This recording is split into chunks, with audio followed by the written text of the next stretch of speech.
Hello and welcome back to I'll Knit If I Want To. I'm Andrea Mowry of Drea Renee Knits, and I am actually just about to light Amber Twilight from Wax and Wool because it is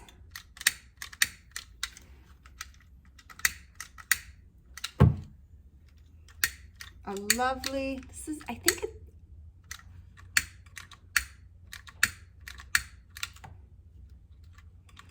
lovely fall day here. Darn. Okay. I'll smell it anyways.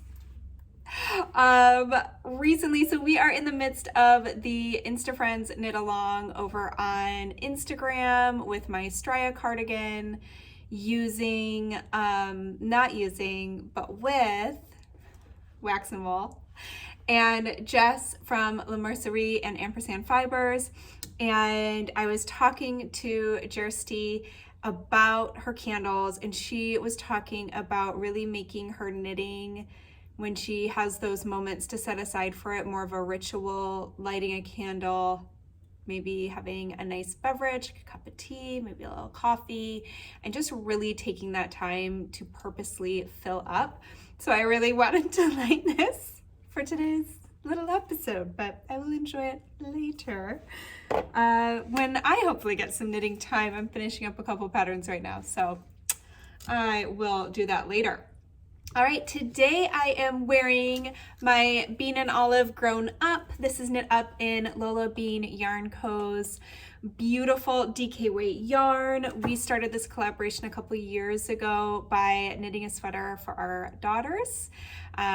Lola, also known as Bean, and is Adele's daughter, and then Olive, my daughter. Both loved pink and purple and hearts and all the girly things, and so we knit them up little sweaters. And then the next year we decided, why don't we have one of these sweaters? So then we came out with the grown-up version. So I've got mine on today with my trusty overalls that I wear as often as possible. So let's start answering some questions. Question number one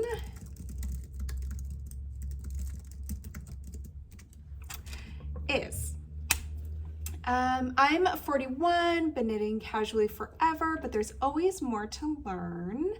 I am inspired by you to get out my wheel again when the kids are a little older. I hope you do. It's so fun.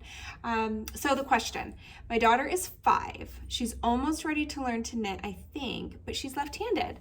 Any tips on teaching lefties and children in general? So one part of this, I just want to say, if anybody else has tips for teaching kids, please let me know, because my daughter's also ready to learn. She's 7. But I'll jump back to this. Let's backpedal a little bit. So I highly recommend starting with finger knitting, at least for my daughter. That was a really great way to start. Got her used to kind of manipulating her hands in a way that sometimes can be just a little, like, it takes a minute to get used to that. It's super portable. They don't have to hold any knitting needles. There's loads of tutorials, like just Google finger knitting and you'll see a bunch. It's really popular in like Waldorf schools and things like that. So she loved that, because at first I tried to jump ahead and do straight up knitting on needles and she got a little frustrated. So once we kind of took a step back and did the finger knitting, that was super fun. I will say my daughter's also left-handed, by the way. As far as left-handed goes, from what I've learned and have talked to many left-handed knitters, whether it be peers, students in my classes, is that you don't need to do anything special. So I think where a lot of lefties have gotten a harder time of knitting is when people try to complicate it when it doesn't need to be switched. It doesn't matter which hand is dominant when you're knitting. It's not actually going to change that knitted fabric.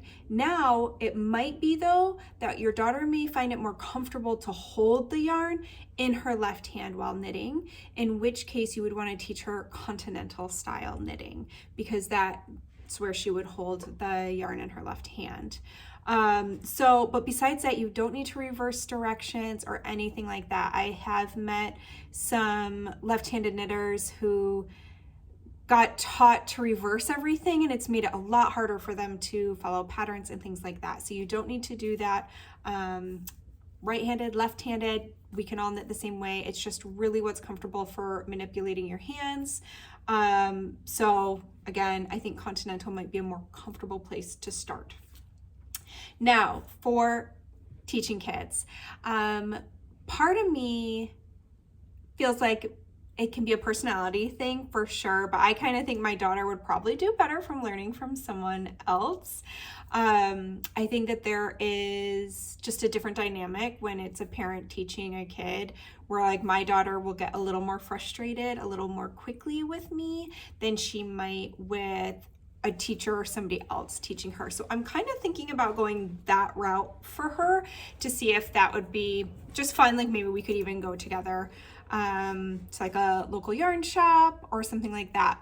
But what I'm gonna try before that is, a while ago I was knitting one of my projects, and I was knitting in the round, and she got really curious and she came up and she wanted to try it. And we had so much more success with her just playing with knitting what I'd already started that had like a good amount of fabric on it, and she just got to do a few stitches, and she actually did really great. She didn't need much help. So that's what I have been meaning to do for a while now, is I want to cast on maybe the ribbing for a hat and then hand it over to her and just teach her that knit stitch. Because I think once the fabric's already started, if they can get used to that hand manipulation, then we can kind of go back and learn some of the foundation steps, such as casting on, and move on to purling and things like that. But that seemed to work pretty well. So I hope you find that helpful. But if anybody else out there has great success with teaching kids how to knit, I would love to hear your tips. Please feel free to pop them in the comments below. All right, the next question, I get this one a lot. I think maybe I've talked about it before on a previous episode, but because I get it so often, I wanted to cover it again.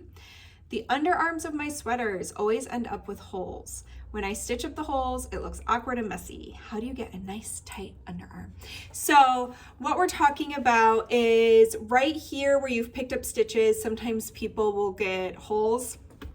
And so what I do, and what I recommend doing, regardless of if the pattern calls for this, is if you are knitting any sweater that calls for picking up stitches and then knitting the sleeve down, because that's generally when you're going to get the holes, is because you're going to have the gaps at either side of where you pick up your underarm stitches. So what I recommend doing is just picking up a few extra stitches on each side of what the pattern says you should pick up if they don't include this. So the way you would know if it's included in a pattern is they'll have you pick up more underarm stitches than they had you cast on when you were knitting the body down. So once you have picked up your underarm stitches, or as you are picking them up, usually start in the center of the underarm, and then you will pick up half the stitches you'll need total, and then you start knitting across the stitches you have on hold for your sleeve, and then you finish picking up those stitches. So instead of just picking up along that cast on line from the body, I would pick up however many stitches, but then there's this little gap in between where your cast on line is and where your sleeve stitches are. There you can pick up like at least 2 extra stitches. And then you would do it again over here.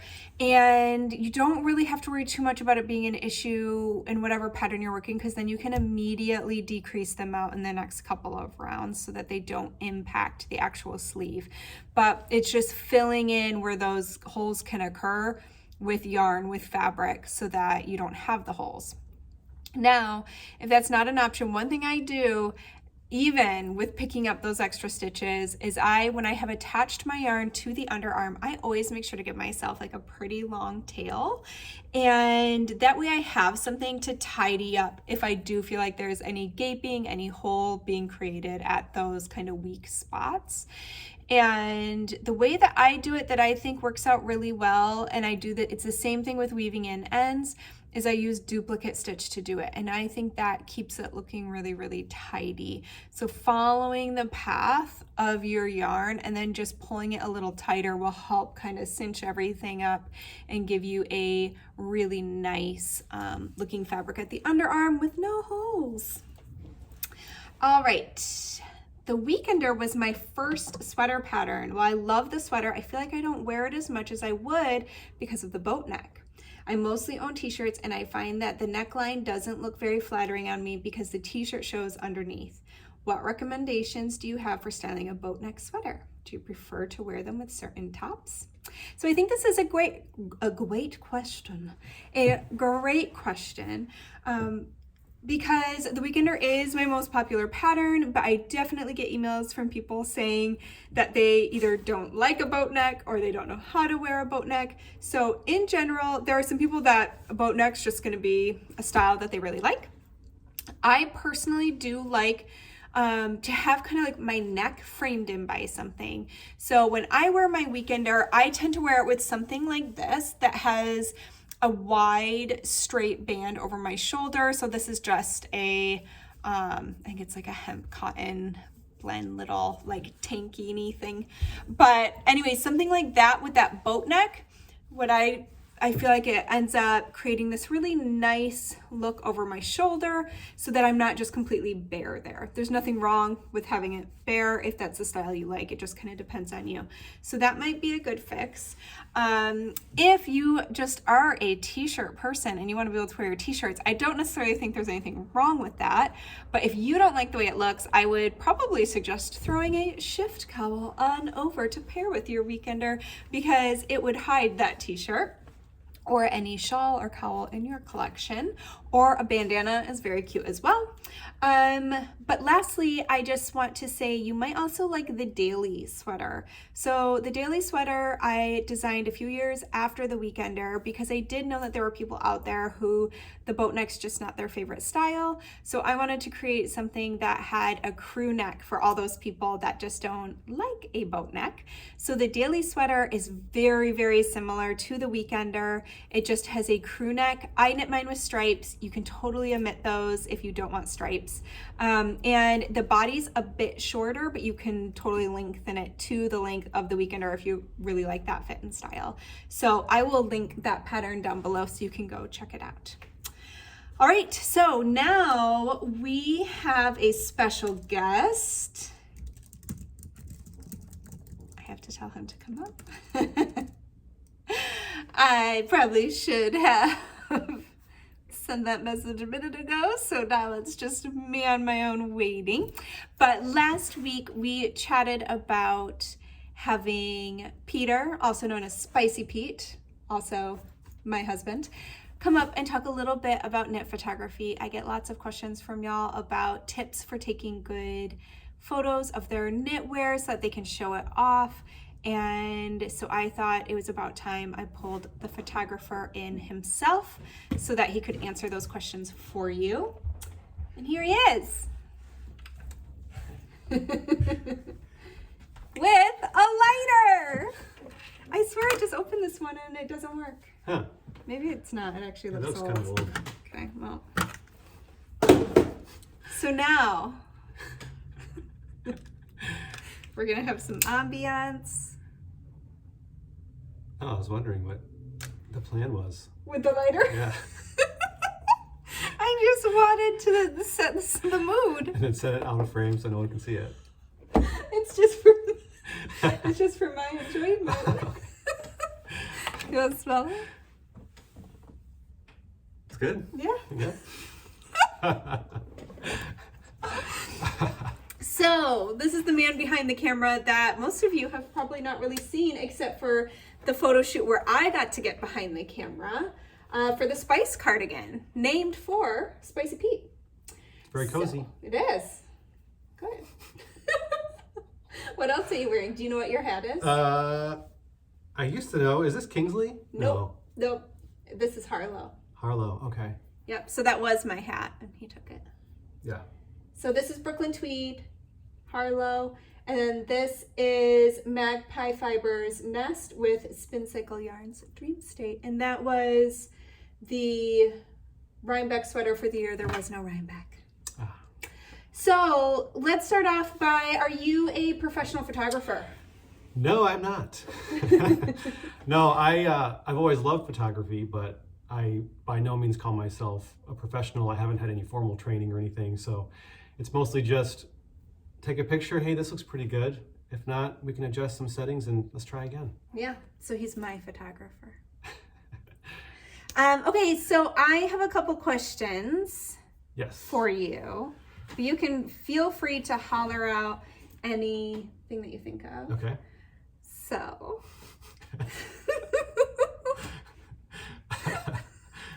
Peter, what do you think about when framing a photograph? If you think about anything. No, I think framing is probably the number one thing I think about, especially when you're wearing what we're photographing, because I always feel like if we're going to go out in nature and try to get a cool photo, I want it to look like a neat photo with the beautiful pattern in it. Yeah. As opposed to, let's drape this over a fence and just take a picture, which is fine to do that too. But my first thought is always, how can I make this photo look interesting and also highlight what you're wearing? So yeah, I think it's one of those things that when I'm doing it, I try to also give myself less work on the back end. So I don't want to have to crop things or adjust things. It's like, Sure. If I can get the frame to be as close as I want it to be right when I'm taking the picture, then that's the ideal situation. So you're really trying to like set the whole scene. You're not only focusing. So like for me, when I take a picture of knitwear, I'm definitely just honing in on the knitwear, not really paying a ton of attention to what's around it. But I think that's why you take such good photos, is because you're always quite conscious of what's around. Well, it's funny though, because I feel like sometimes I'll take a picture and I'm like, oh man, this picture's so good. Check it out. And I'll show it to you and you're like, no, it's not that great, because you're looking at the stitch, the sweater or whatever. Yeah. And you're like, Yes. You can't see all of the detail. And I'm like, oh, right. Yeah. So I do have to catch myself and be like, okay, the focus should be what we're taking a picture of, and then, we can adjust things. But a common phrase during our photo shoots is stitch definition. Because Yeah. Peter will be like, look at the sky. And I'm like, no, look at the stitch definition. you're posing and I'm like, so beautiful. You're like, I'm going to get down here and really get all this. And I'm like, no, zoom in. Okay, so is there a tip you could give on how, like a basic, maybe like beginner step on how to frame a photo? I mean, there's always the rule of thirds. So that's something that I learned early on, that there's just something geometrically pleasing to the eye when you break up your picture into thirds. So it can either be vertical thirds or horizontal. So I typically, sometimes we'll do you right in the middle of the photo, which that can work really well too when you're really trying to put a spotlight on Right, for like a the portrait. subject. Yeah. But if I'm doing something a little bit more kind of maybe creative and trying to integrate the background or the setting that you're in, I'll try to look at the horizon line and maybe put that as the top third of the photo. I'll try to maybe even have you framed in maybe the left or right, section or third of the photo, just to give it a little bit more balance as opposed to just, center all the time. Sure. It's like centering can be a nice place to start, especially if you are taking a portrait. But it's nice, I do feel like can be one of those things like when you're cooking a dish and you're like, what is that I taste at the end?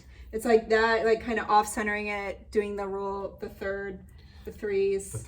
Doing those threes, then it kind of gives somebody, like, they might not even realize why they're enjoying that photo, but yeah, it's and that interest. And we do, like you said, sometimes I'll be trying to frame it a certain way where it's like, well, that's not going to work for me, or whatever it is that you're feeling. But another thing I try to do is I try to get something kind of interesting in the background. So like in the fall, it's like, can we find a beautiful tree in the background that's not going to take away from what we're photographing, but also maybe just kind of prop it up in a really nice way. Maybe give some subtle colors. Like we found the plant the other day that had those same colors in the leaves that were kind of in your sweater or something like that. Yeah, so that's another, I think, actually really great trick, is using the nature around you to bring out little hints of things in what you've knit. I think that always looks really nice. And going outside, you know, we never use a flash. No. We always tend to go out when it's overcast. I don't think we even have a flash. No, yeah, I don't think we do. don't do a flash. I think overcast lighting is always really important because that's my favorite tip. It creates a soft, kind of just really gentle lighting that is really good for skin and just color balance. Stitch definition. Stitch definition. The trees look great. It also helps with shadows, because that's something we've run into where sometimes I've been on kind of like a deadline where we've got to get the picture taken and it's sunny out. Yeah. And I tend to always get a little stressy, like it's sunny out, because with that sun, depending on where it's at in the sky, it can cast shadows that just don't look as great. So when there's cloud cover, it's like putting a filter over the sun to really soften everything up. Yeah, and it comes down to too is what you like, you know, your taste. You know, some people might love the dramatic, you know, direct sunlight kind of photos. Yeah. But for me, I just find things, especially knitwear, they just have a more beautiful kind of look when it's just a softer light that can just... And I would kind of say too, especially for people who've been wondering about some photography tips, generally speaking, as a newer photographer, it's going to be easier using overcast light like that. Bright light, you have to really know what you're doing with that light to not have oversaturation. Yes. Yeah, I still don't really know how to do that. We struggle with it every time. Like, but we did good the other day. Yeah. We had to actually this week, like we did a photo shoot 2 days ago and it was bright. And we made it work. So you'll see those photos on Tuesday. There's pattern release, so you'll get to see them. But I think they turned out good. Yeah. Okay, so the other question, if you could only give one tip for better photos of knitwear, what would it be? I mean, we've already kind of probably just talked about some of the top ones. But. I mean, I would say, to be honest, we all have cameras in our phones. You know, we all have some kind of camera around, and you can get good photos with pretty much anything if you really know what you're doing. But I would say get a decent camera.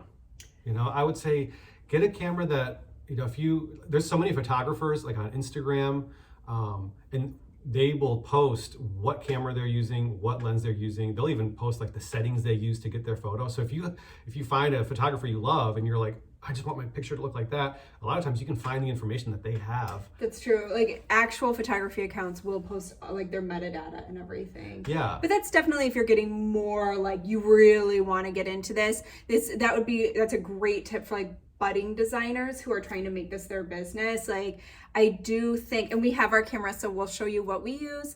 It was definitely an investment. I mean, cameras are expensive. They're not accessible to everyone. So when we first started out, we used my phone. And that was before the cameras got better on the phones. And so I do think you can absolutely make it work with even just your iPhone, especially because those are getting better and better with each new phone. They seem to have a better camera. So definitely use what you have. You've also taken amazing photos with the little point and shoots we used to have. What were those? The Canon something shot? Yeah. Canon Pure Shot, Super Shot? I don't remember. Quick Shot? Yeah, I used that for a long time. I would take pictures of my musician friends for their promotional stuff, and they turned out great. Yeah, and that would be probably like $100 now with that. It'd be cheaper than an iPhone. Yes. Sure Shot? What were those? Anyways, that was just a little point and shoot, and that was great. Yeah. But if you are, I definitely think that once we were able to invest in a DSLR for the business, that kind of leveled up our photography. Yeah, I think at the end of the day, you know, you look at any industry and there are just different tiers of the products you can get within that industry. You know, being a musician, I can play a $100 guitar and it can sound pretty good, but a more expensive guitar is going to have things that cheaper guitar won't have. Yeah. And it's just one of those things that if you do choose to invest in that, you will get things that you wouldn't get with a product that's, you know. Sure. Yeah. So let's show our camera quick, and then I do want to talk a little bit about editing photos, because that's also where a lot of the magic can happen, especially if you don't have ideal lighting situations. That can just kind of be the icing on the cake. We don't do any super fancy stuff. We don't do Photoshop. We're never like editing anything in or out of the photo. It's more just adjusting color balance and things like that. So we use the Canon 5D Mark IV. So It's actually probably not a bad time to buy one of these right now, because for the longest time, this was it. This was kind of the best Canon you could get outside of like super professional photography range.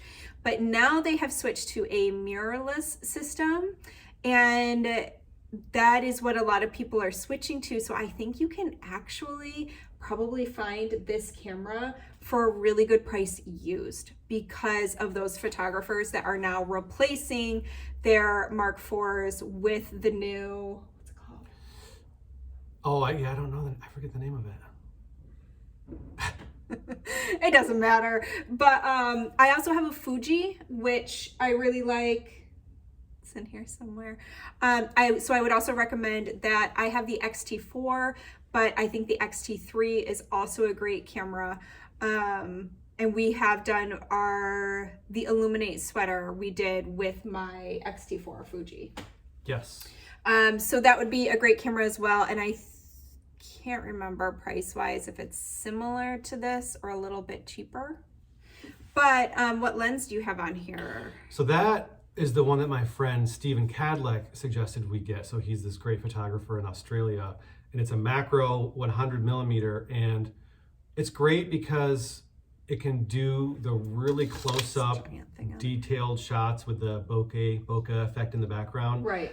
And then it also does beautiful landscape, kind of further away. It doesn't have a zoom on it, so you have a fixed lens. A fixed lens, so you have to move your body to get. I'll be very far away from Andrea while taking the photo just to get.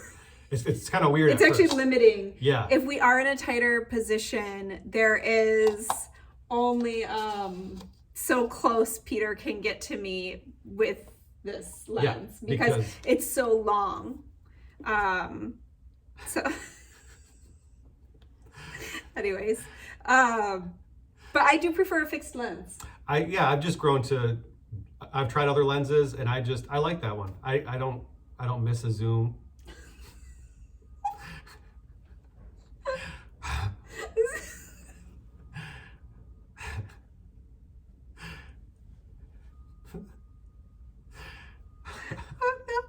It's like when you're not supposed to laugh in class. I'm gonna get the giggle fit. Oh my goodness. I sometimes have really bad giggle fits where I will cry. Yep. Okay. So anyways, we like a fixed lens. I think a zoom lens is great if that's what you like, but we tend to stick with a fixed lens. I also will say I really like the 50 millimeter fixed lens. I need like a tissue. Can you give me one of those? Which I actually got that tip from Yona and Cindy at Lina Magazine. They use, or at least they used to use, a 50 millimeter for a lot of their photography. So if you really like that beautiful photography that they do, that was a 50 millimeter, same camera, the 5D Mark IV from Canon. Okay, so let's just touch briefly on post-processing. Oh yeah. Just what do you use? I use Lightroom. That is a very kind of simplified, I guess would be the word, version of Photoshop. It's made by Adobe, so it's the same company that makes Photoshop. And yeah, essentially it just focuses on those as if you were in a Lightroom. It focuses on the color balance. It focuses on just the dynamics of the photo that you're looking at. And there's a lot of amazing presets that you can get. I usually start with a preset, so we have a couple of Visco packs that I don't know if you can buy them anymore. I think it might be a subscription-based thing now, which is unfortunate. I feel like a lot of things are going. Lightroom's also subscription-based. You can't just buy Lightroom anymore. So if you're not going to use the whole Adobe suite, I don't know if you can. I think there's different versions of the suite. So maybe you can get just like Lightroom. But again, if you're a knitwear designer or a budding knitwear designer, I use InDesign for my pattern layout. So we do appreciate the Adobe suite. Yes. Yeah, and when it comes to post-processing, that's one of those things that I think is more of an art form. There's obviously a lot of technical things that you can learn, but for me, the way I do it is I try to look at the photo and have a feeling of what I want it to feel like, what I want it to look like. And so then I have a couple of presets that I really like as my go-tos, and I'll hit those. And this may not be helpful to say it like this, but I basically tweak the exposure, the saturation, just some of the basic levels until it's right in that sweet spot of where to my eye, it's very pleasing. So there's no rule I follow of like, oh, this has to be this certain number or this has to be this certain level. I'm sure there's a lot of research out there about. You're not actually trying to balance the photo. You're going by feel. I'm going by feel. It's it's like baking bread. Yes. Like you get a feel for it, and that really comes with practice. Comes with practice. Comes with just also appreciating photography. So I'm thinking about movies that I like or pictures that I've seen over the years that, oh yeah, there's that really nice combination of colors that you can do. And I was going to say something else and I totally forgot. So. Well, I will say too, I think the great tip is having a couple of those presets that you really like that you can start with, because post-processing for me tends to be the part that I really don't enjoy and I avoid it, and that I have like too many photos to go through, so I avoid it some more. And once you showed me even your couple of favorite, once I just had a landing spot to start, it made it a lot easier for me. I'll also say again, if you're not trying to go the professional camera route, you aren't gonna pay for a program, things like that, I highly recommend using ViscoCam, which is an app on your phone. And so before we had a DSLR, you've had Lightroom for ages because of Steven. But I would just always, Peter would take the photos, and in the early days, I actually edited them in ViscoCam. And so it actually took a while before you started editing them. Do you remember that? Yeah, that's right. And then they started probably looking a lot better. But I think that ViscoCam can also, I think it's free. You can pay for a subscription. I think it's maybe $20 a year. But that's only if you want some extra presets and things like that. There's still plenty you can do in there, just for a free app. And if you're new to photography or all of these things we're talking about, like it's actually really fun once you get into it, and it's not as complicated as you think it is. It's a very complex art form. There's so many things to learn, but it's also one of those things you can jump right in and just start practicing taking photos. That's another thing that is good advice I find is, if you're interested in doing this, just start taking pictures. Just practice taking photos every day. If you're going to start editing them, bring them into the program, and it's just kind of jumping in and just doing it and just starting to tweak knobs. And that one, okay, that's what saturation is. Okay, that's what fill light is. You start to just learn what they are just by moving the knobs around. Yes. I will also say, if you are a class-based kind of person, I do not have the natural aptitude that Peter has for photography. I really have to put a lot of effort into it, but I enjoy it as a creative outlet. And so I actually took quite a few creative live classes. And the thing I liked about those was you could do it for your specific camera model. So if you really don't know anything about cameras like me, then they have some classes that are on a specific camera model, and it will like quickly, basically, it's like reading your manual, but it's fun and somebody's kind of doing it for you.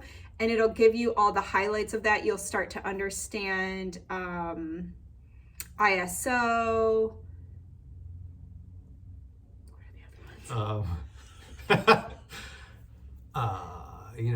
Zoom. No. Oh man, I have completely lost it. Shutter speed. Shutter speed. Aperture. So. But that really just made it so much easier for me, and then it kind of became a daily practice for me where I would come down with my camera every single night and take photos of our kids. So practicing and just kind of jumping into it is really helpful. But Creative Live, if you like doing online classes, has loads of classes for every part of the process when it comes to photography. So yes. All right, so I thought it would be fun if we ended with you picking out a shawl for me to show how to wear it. Oh, over here? Yeah, but pick a good one. How do I know which ones you haven't shown before? I guess we'll find out. All right, just give me a couple hours. Oh yeah. Don't mess them up. I have them on there in a special way. All right, so this is the golden hour. I have two of these. This one is knit out of Brooklyn Tweed Ranch 01, which was their first, how did they call it? Single origin or something yarn. It was a special run where like they worked with a farmer and what they got was all of that yarn that would ever be made. They're now up to Ranch 03. So they work with different farmers, different breeds, getting them milled and dyed. And then I have another version of this shawl knit up in Stonewool Cormo in some deeper, darker colors. This is mosaic knitting with some baubles and a picot edge. Some of my favorite things. So this is a very traditional triangle shawl. I do personally like a longer wingspan, so you'll find in a lot of my patterns I actually do some extra increases along the edge of the wingspan so that that stays nice and long without it getting too deep in the center, because I am very short-waisted. When a triangle shawl is really, really deep, it just kind of swallows me up. So the easiest way to put on a triangle shawl is to simply center it and then wrap each side around you, and that's totally fine. It would be like this. For me, again, as I've said in all of my videos, I do prefer to keep my triangle off-centered. So I will wrap one wing and then take the other and just pull it around. And you can see how that just naturally like kicks it over to one side. But if it doesn't, if it is centered, you can just wrap it that way and then just zhuzh it over to the side a little. And that's it. I should have made you show it. That's okay, next time. Next time. Okay, I think that's all. Oh, okay. Anything else you want to talk about? Your feelings, your hopes, your dreams, your fears? Sure, yeah. All right, well, thank you. You're welcome. This was fun. Yeah, it was fun. It was funny too, at least for me. Let's hope it was for them too. No, we'll have you back if they like you. Okay. So give us some likes, tell us some comments. They're like, get him out. Yeah. All right, well, I hope that you can take some time today to enjoy a quiet moment with some candles and someone you love and maybe some knitting.